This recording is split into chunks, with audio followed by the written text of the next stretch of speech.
Well, I think the most exciting thing for me has been the rebranding. You know, Tutuka has been in existence since the 1st of January 2002. And this year we decided that in actual fact we needed to look at something a little different. Previously it was more like seen as a kind of a handout, you know. What we want to do is have a very positive message around Tutuka. You need a helping hand, we'll inspire your mind. So it's all about also the student taking responsibility for their own learning and saying, we will help you reach your biggest and top goals. And that's what the rebranding exercise has been. It's also brought us a lot closer, I think, to understand the messages the donors want to get over. Also regarding the students and the coordinators and our universities being obviously our biggest, they're the providers. So we brought all of that together. We did a lot of research and a lot of understanding in the kind of core messages that we need to bring across. And the rebranding for me is, I love it. It's about inspiring your mind. And that's what it's about. That's what Tutuka is there. At the end of the day, for me, always is about bringing hope. And how do you bring hope to people? You inspire their minds.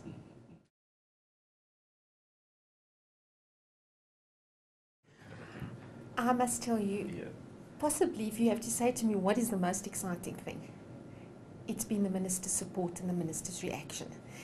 We've worked very long and very hard to actually bring Tutuka to where it is at the moment, and openly receiving recognition from the minister for the work that's been done.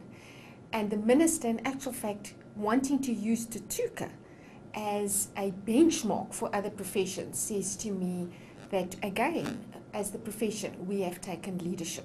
So we didn't sit back and cry about our situation and say, oh, we've got a problem in our profession, we don't have enough African CAs, or we've got this problem. The profession came and didn't say, government, we have a problem. The profession said, how are we going to address the problem? And Tutuka was born, as you know, the history. So yes, the exciting thing for me was having the minister there and his unequivocal support. For example, you know, he said to me after my funding crisis, Chantyl, put in your 5-year funding proposals.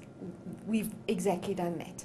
And that to me has been, I just think, a combination of all the years of hard work that we as a profession have put into making it work.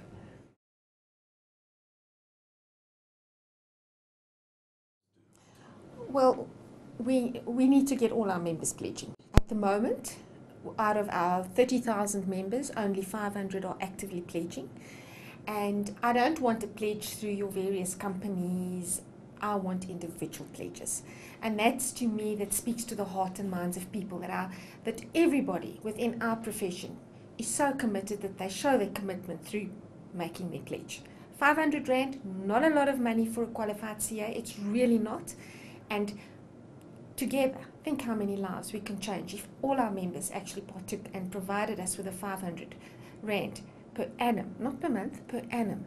Think of the lives we would annually be able to take in 100 students onto the bursary fund over a 3-year period. So I'm encouraging members, please, if you haven't made your pledge, make sure you're one of those 30,000 members that do. And we've tried to make the pledge as user-friendly as possible, because most people complain everything is complex. It's not. If you go into the SAICA website, at the click of a button, that's all you need to do. Just have your credit card details handy, and it's as simple as that. And you will automatically receive a Section 188 tax donations certificate. So, you know, we've tried to make it as simple as possible. Thank you note and acknowledgement, and we would really appreciate it. SAICA website, or if you don't, you're more than welcome to email us directly, and we will provide you with our internet banking facilities.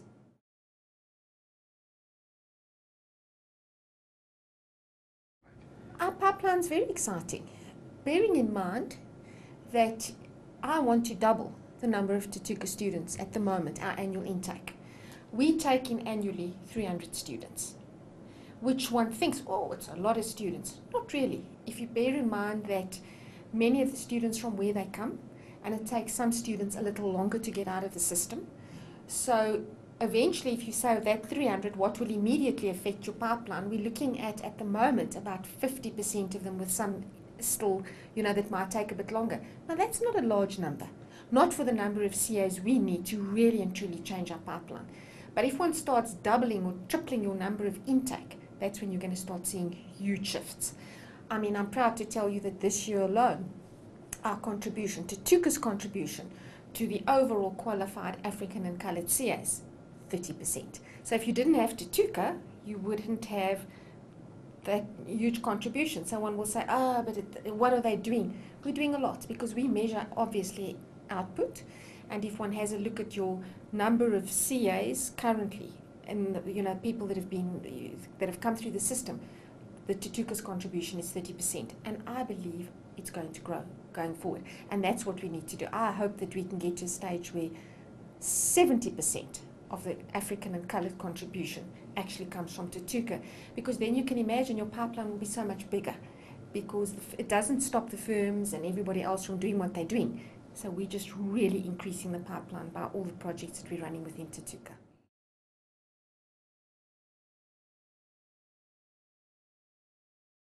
One must remember that government, as one of its key strategic priorities, it's public institutions. It wants to enhance the public institutions. One of their biggest challenges is the quality of the degrees that's been offered by these institutions. And we have been asked by the Minister himself to see what we can do to bring all your historically disadvantaged institutions into the fold. Now look, Limpopo University we're working with at the moment, and we're very excited. Hopefully they're going to have their undergraduate program now accredited within 2011, towards the end of 2011. So there's an absolute wonderful feeder for us. And should we receive funding, we're working with a bank seater on the University of Zululand to see that they achieve accreditation. Normally takes a good 3 to 5 years to actually put those programs in place, and what we want to do is ensure sustainability. So we will then also be working with the university, the Walter Sisulu University, and there again